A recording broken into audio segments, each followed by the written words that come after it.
Hello les amis, c'est Joe. Alors j'espère que vous allez bien et que votre semaine se passe bien.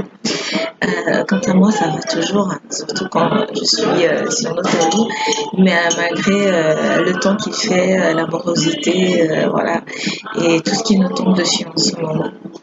Et donc voilà, je suis partie faire une petite pause kawa et je me suis dit, bah voilà, je vais venir m'entretenir avec vous de façon intuitive et vous parler d'un sujet qui me tient particulièrement à cœur, comme tous les sujets d'ailleurs, mais celui-là, c'est celui de la colère. Euh, Est-ce qu'on vit la colère? On passe par toutes les couleurs de l'arc-en-ciel. Ça va du noir au gris, au rouge, au rose. Et, euh, et ça ne règle pas toujours forcément le problème. Ça ne règle pas nos frustrations. Et au contraire, en fait, ça nous enfonce encore plus. Alors, si vous êtes OK, je vous invite à plonger avec moi dans l'univers de la colère. À tout de suite.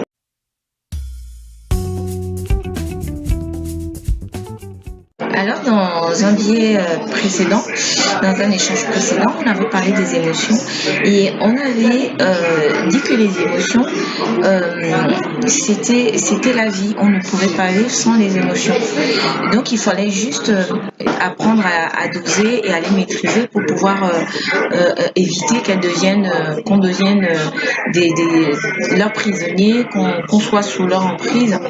Et la colère, c'est la même chose, c'est une émotion comme toutes les autres. Et il faut juste savoir la canaliser. Et voilà, quoi, c'est un peu comme quand on cuisine, quoi. On met un peu de ça, un peu de ci, voilà. C'est pareil avec les émotions et c'est pareil avec la colère. La colère, c'est une énergie qui, si elle est mal gérée et mal canalisée, elle va nous rendre esclaves et elle va nous emprisonner. Tu viendras te confronter avec les autres par le biais de l'agressivité, de la haine, de la rancœur, de l'orgueil, quoi. Et lorsque je me mets en colère, que ce soit justifié ou non, j'ai souvent tendance j'ai souvent l'impression que quelqu'un a froissé mes normes ou mes valeurs de vie. Donc ça va être par exemple si quelqu'un arrive en retard, parce que si on a un rendez-vous, que quelqu'un arrive en retard, c'est vrai qu'il y en a qui abusent, mais si quelqu'un arrive en retard et que moi, dans ma façon de voir, je ne conçois pas le retard, je vais vraiment prendre ça pour un manque de respect, pour un abus, et je vais prendre ça pour moi. Et pourtant, si je vais vraiment interroger la personne sur ce qui a fait qu'elle soit en retard, je crois que je serais morte de rire parce que c'est pas toujours les motivations que nous avons, que nous avons imaginées, parce que on n'a pas la même façon de percevoir les choses. Et donc il n'y a pas forcément un manque de respect ou voilà. La plus grande source de la colère, elle va s'abreuver dans l'orgueil. Et l'orgueil, on le sait tous, hein, c'est lorsqu'on se bloque qu'on n'arrive plus à rentrer en contact avec les autres.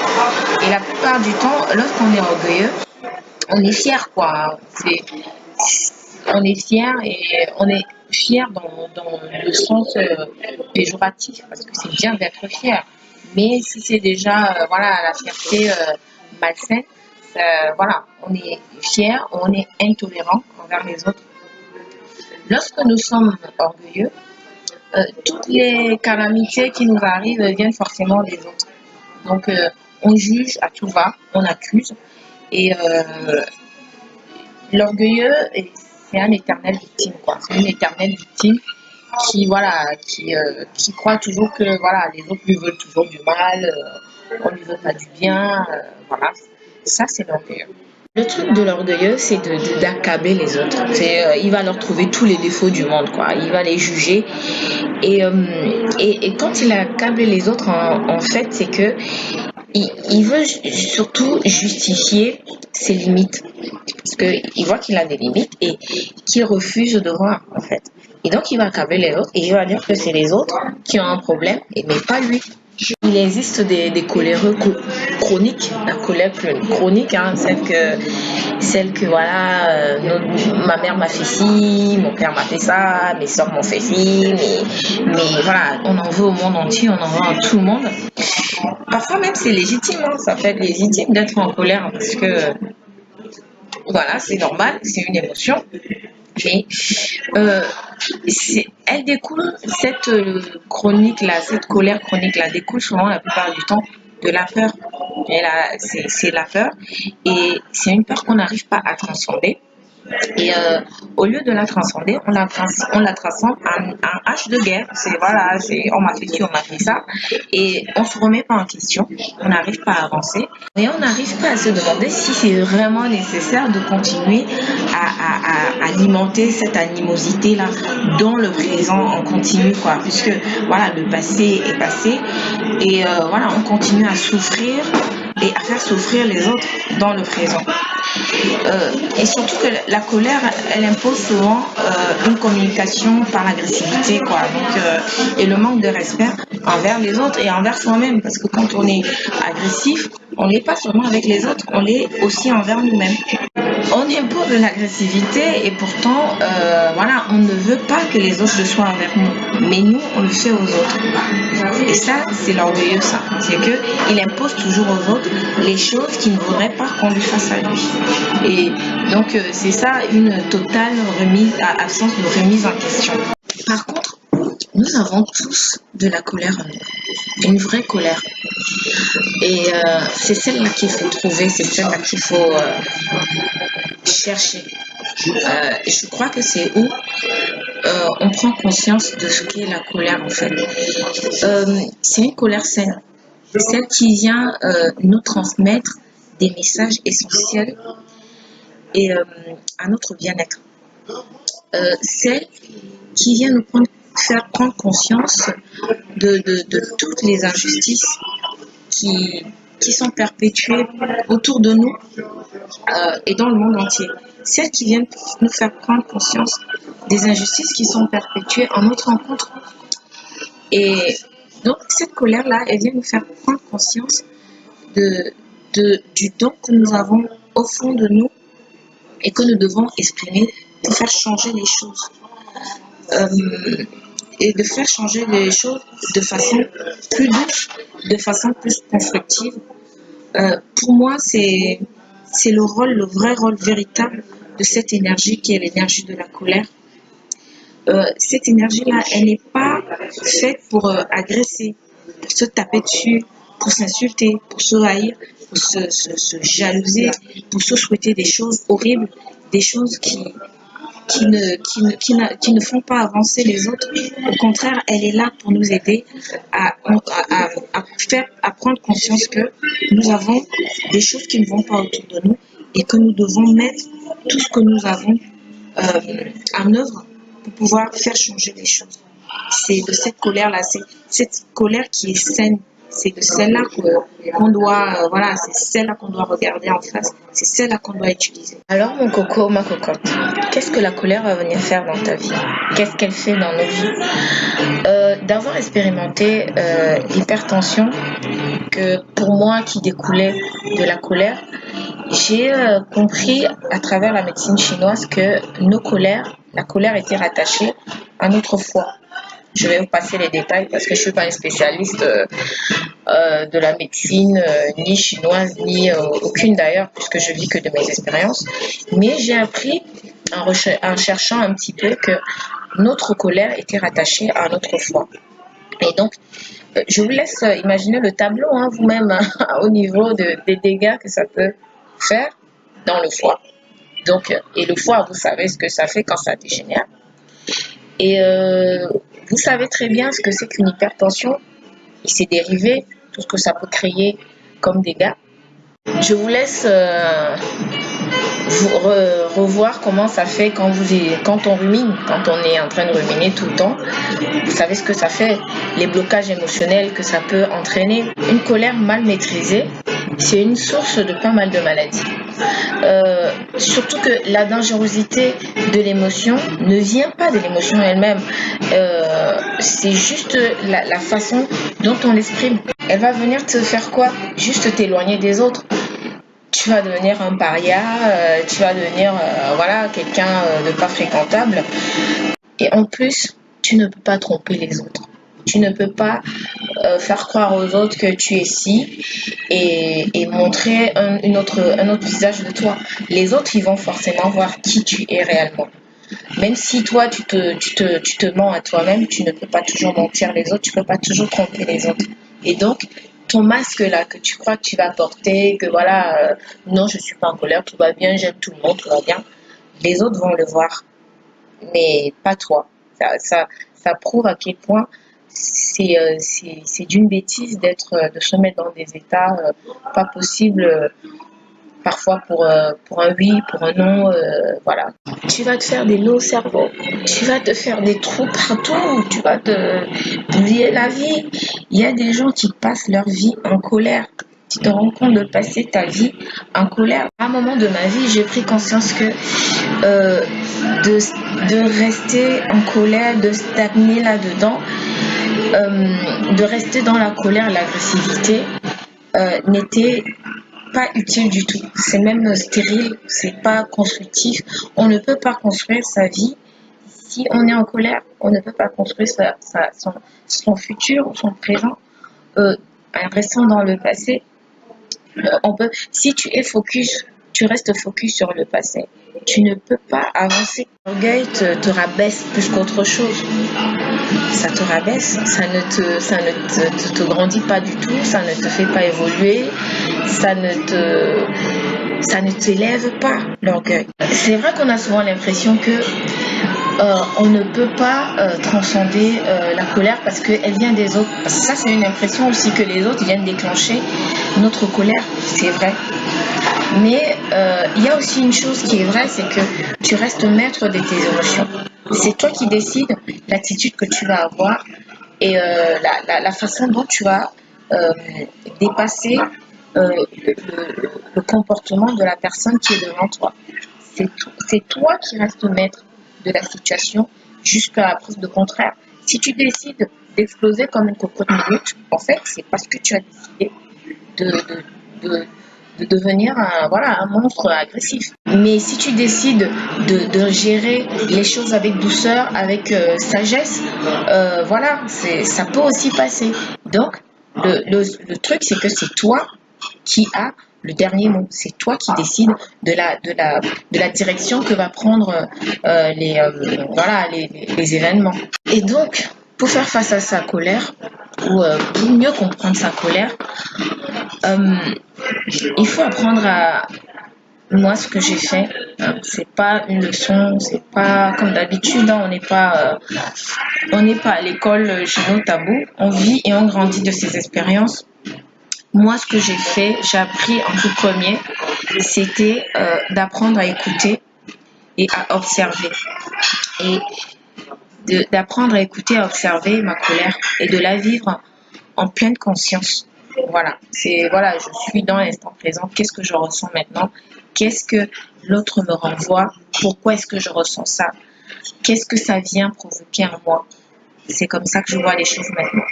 Donc, si quelqu'un arrive en face de moi et qui commence à vociférer, à faire de grands gestes, à s'énerver, je me demande, est-ce que j'ai besoin de rentrer dans son jeu? Est-ce que j'ai besoin de faire comme lui? Est-ce que ça m'avance de faire comme lui? Ou est-ce que ça nous avance à tous les deux d'ailleurs d'être sur cette longueur d'onde-là? Qu'est-ce que je fais? Comment je réagis par rapport à ça? Donc, au lieu de rentrer dans les querelles, peut-être se taire et écouter, tout simplement. Apprendre à écouter les autres, c'est important.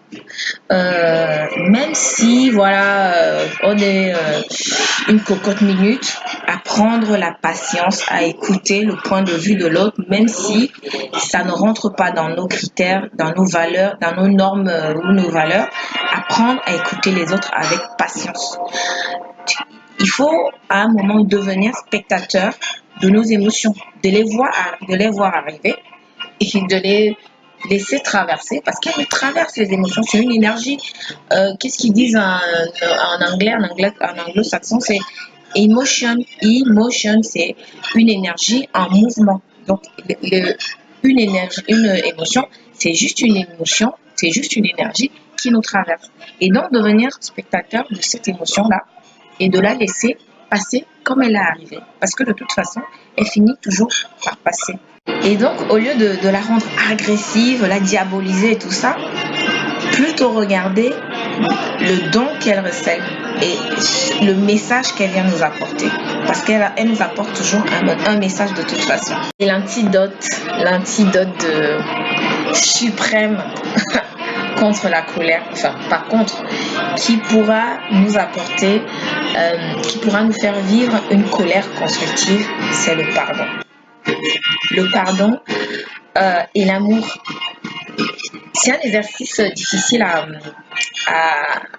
faire, je le conçois, parce que on n'a pas été élevé dans cette optique-là, dans cette logique-là.